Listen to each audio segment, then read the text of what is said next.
Picture this. You're standing in a place you know you shouldn't be.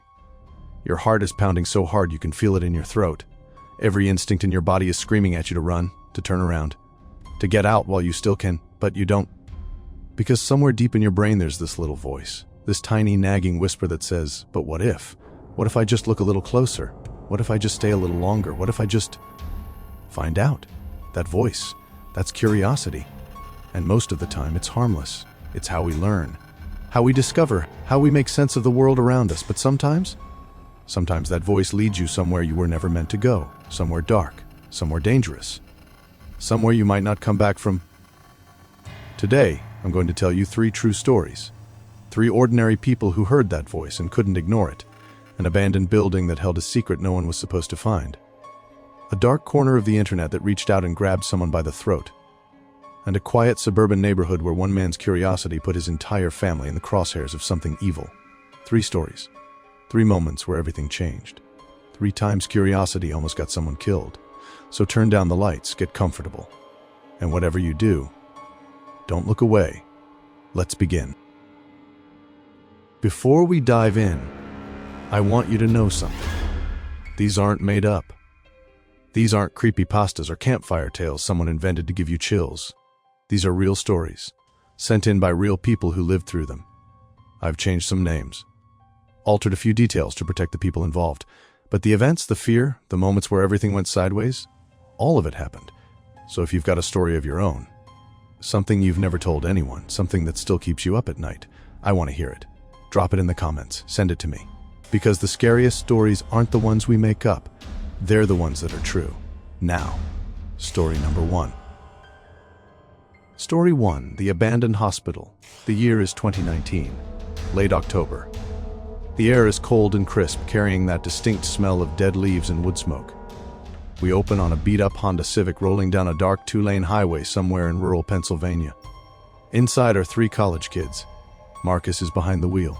He's 19, a sophomore, the kind of guy who's always chasing the next thrill. Riding shotgun is Tyler, more cautious, already regretting agreeing to this. And in the back seat is John, the quiet one, a crowbar resting across his lap just in case. They've been driving for almost an hour, no streetlights out here. Just the headlights cutting through the darkness, and the occasional glint of animal eyes from the tree line. And then they see it, rising out of the fog like something from a nightmare. Blackwood Psychiatric Hospital. 4 stories of crumbling brick and shattered windows, a bell tower that leans at an angle that shouldn't be possible. Overgrown courtyards swallowed by decades of neglect. This place has been abandoned since 1987. Shut down after a funding scandal that made the local papers. Stories about rituals in the East Wing. A man who walked in 10 years ago and simply vanished. Marcus doesn't believe any of it. To him, this is just another adventure. Another story to tell, another photo for Instagram. They park down the road and kill the engine. For a moment, the only sound is the ticking of the cooling engine and the rustle of wind through dead branches. Tyler turns to Marcus. You sure about this? Marcus just grins. When have I ever been wrong? Famous last words. They hop the fence one by one. John goes first, then Marcus, then Tyler with obvious reluctance. The grounds are a maze of overgrown pathways and collapsed outbuildings. Every step kicks up dust and debris. Somewhere in the distance, an owl calls out. Or maybe it's something else. They reach the main entrance. The doors are long gone, ripped off their hinges by vandals or time or something else entirely. Marcus clicks on his flashlight and steps inside. The beam cuts through the darkness, revealing a lobby frozen in time. Overturned wheelchairs, paperwork scattered across the floor, patient files with names and dates and diagnoses that nobody will ever read again. Graffiti covers the walls, crude drawings, profanity, the occasional pentagram that makes Tyler curse under his breath. They move deeper. The first floor is exactly what you'd expect. Creepy, sure, but manageable. Empty rooms, rusted equipment. That thick, musty smell of decay that gets into your clothes and your hair and stays there for days. But then they reach the back hallway, and everything changes. John stops walking. His flashlight is pointed at something in the corner of the room. A mattress, not a hospital mattress. A real one, queen-sized. Relatively clean. Next to it is a pile of food wrappers. Doritos, Snickers, a crushed Red Bull can. None of it looks old. Someone is living here. Tyler's voice is barely a whisper. We need to leave, right now. But Marcus isn't listening. His eyes are fixed on a doorway at the end of the hall, a staircase leading up. Just a little further, he says. Just one more floor they shouldn't go. Every horror movie ever made has taught us what happens when people ignore the warning signs. But Marcus is already moving. And John and Tyler, they follow. Because that's what friends do, even when it's stupid, even when it's dangerous. The second floor is worse. More signs of habitation, a camping lantern, a bucket in the corner that the smell alone identifies. Clothes hanging from a pipe, a jacket, some jeans, a shirt that might have once been white. And then they hear it. Footsteps. Not behind them. Above them, someone is on the third floor, and they're moving fast. The three of them freeze. For a moment, nobody breathes. The footsteps get loud, faster. Like whoever's up there knows they have visitors. Tyler doesn't say a word. He just turns and starts walking back the way they came. John follows immediately. But Marcus hesitates. He looks at the staircase. The darkness at the top. That voice in his head whispering, just one look, just to see who it is. And that's when the sound comes. It's not words, not exactly, it's something deeper, guttural. A low rumbling growl that echoes down the stairwell like a warning from something not entirely human. Marcus runs. He catches up with Tyler and John near the entrance, and the three of them sprint across the courtyard. They hit the fence at full speed, scrambling over it like their lives depend on it. Because maybe they do. Marcus is the last one over, and just before he drops to the other side, he makes the mistake of looking back. There's a figure in one of the second-floor windows, just standing there, perfectly still, a silhouette against the darkness, watching them leave. Marcus can't see the face, can't make out any features, but he can feel the eyes. Cold, patient, like whatever's in that window has all the time in the world. They drive home in complete silence. Nobody talks about what happened. Nobody sleeps that night. And then, 1 month later, Marcus sees a news article. Police had raided Blackwood Psychiatric Hospital following an anonymous tip. Inside, they found a man who had been living there for months. A man wanted in connection with 2 violent assaults in a neighboring county. A man described by investigators as extremely dangerous. Marcus still has the photo he took that night. The one from inside the lobby, just a few hundred feet from where that man was living. He never went back. He never explored another building. And every time he thinks about that staircase, about what would have happened if he'd gone up instead of running, he feels that same cold dread settle into his chest. Some doors are closed for a reason. Story 2. The Forum. The year is 2017. Late summer. We're in a small apartment in Portland, Oregon. Meet Diane. She's 22. Fresh out of college, with a degree in communications that hasn't landed her anything except a soul-crushing data entry job at a company she can't even remember the name of anymore. She works 9 to 5, comes home exhausted, and spends her nights the same way she's spent them since high school. On the internet. Diane has always been drawn to the weird corners of the web. Creepypastas, ARGs, forums dedicated to unsolved mysteries and conspiracy theories and things that probably aren't real, but are fun to think about anyway. It's harmless. A way to kill time. A way to feel like there's still something strange and interesting in a world that mostly just feels exhausting. One night, she's deep in a Reddit rabbit hole and she clicks on a link she doesn't recognize. The page that loads looks ancient. Plain text on a white background. No images. No graphics. Just threads upon threads of conversations in a format that feels like it was designed in 1998 and never updated. Diane scrolls through the posts. They're cryptic. People talking about tasks and assignments. References to locations and dates and times. Some of it is in code or shorthand she doesn't understand. At first, she assumes it's a role-play thing. Some elaborate game she's stumbled into by accident. She makes an account just to lurk. Just to figure out what's going on. It takes her 3 days to realize this isn't a game. Some of the posts are referencing real events. A warehouse fire in Ohio. A missing person case in Florida. Small stories, local news, the kind of thing most people would scroll past without a second thought. But the timestamps don't match. The posts about these events were made before they happened. Diane tells herself it's a coincidence. Has to be. People can't predict the future. This is probably just confirmation bias or lucky guesses or some elaborate hoax designed to freak people out. But she can't stop reading. And then someone messages her. The username is just numbers, no words. The message is simple. You're new here. What brings you? Diane doesn't respond. Not at first.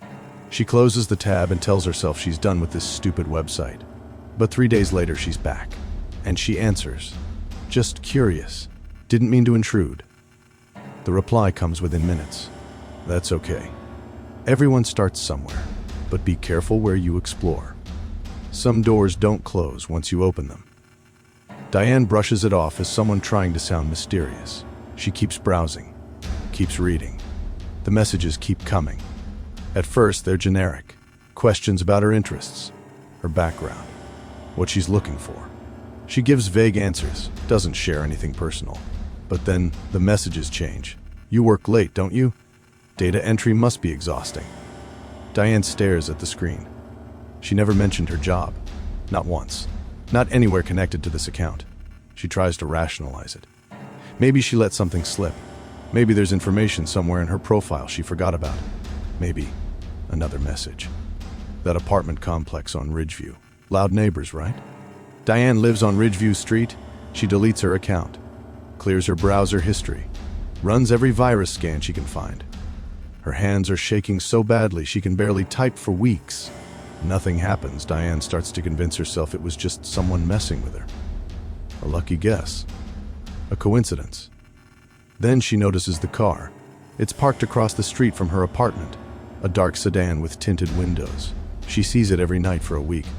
Same spot. Same time. Engine off. No one visible inside. Then the phone calls start. Unknown numbers. Always at odd hours. She answers, and there's nothing but silence. Not dead air. She can hear breathing on the other end. Slow, patient. Like whoever's calling has all the time in the world. And then comes the envelope. It shows up in her mailbox with no return address. No postage, just her name written by hand. Inside is a photograph. It's her, walking into her apartment building. The angle is from across the street, right where that car has been parked every night. On the back, someone has written 4 words, "Curiosity is a dangerous thing." Diane moves out within 2 weeks. New apartment, new phone number, new everything. She basically disappears from the internet for over a year. She never finds out who was behind it. Never goes back to that forum. Never tells the police because what would she even say? Diane is fine now. Married, as a kid. Normal job, normal life. But she told me something I can't stop thinking about. She said she still checks over her shoulder sometimes. Still feels like someone's watching. Like whatever she stumbled into that night never really let her go. Some doors don't close once you open them. She found that out the hard way. Story 3. The neighbor of the year is 2021. Early spring. We're in a quiet suburban neighborhood somewhere in Ohio. The kind of place with manicured lawns and American flags on every porch and nothing interesting ever happening. Meet David. He's 34. Married to his high school sweetheart. 2 kids, a boy and a girl, ages 7 and 5. He works in insurance, coaches Little League on weekends, and considers himself a pretty normal guy living a pretty normal life. His next-door neighbor is a man named Carl. Carl is mid-40s, lives alone, keeps his lawn neat and his house quiet. In the 3 years David has lived next door, they've maybe exchanged a dozen words. Carl waves when he sees you, says hello if you pass him on the driveway. But that's it. No small talk. No barbecue invitations. Just a polite distance that David always assumed was just how some people are. But then David starts noticing things. It begins with the cars. Late at night, 2 a.m., 3 a.m., sometimes even later, headlights will pull into Carl's driveway. Different cars every time. They stay for maybe 20 minutes, then leave. No patterns. No explanations. David watches from his bedroom window. His wife tells him he's being paranoid, that it's none of their business. She's probably right, but David can't let it go. He starts keeping track. Times, license plates, makes and models. He tells himself he's just being a responsible neighbor, keeping an eye out, looking after the community.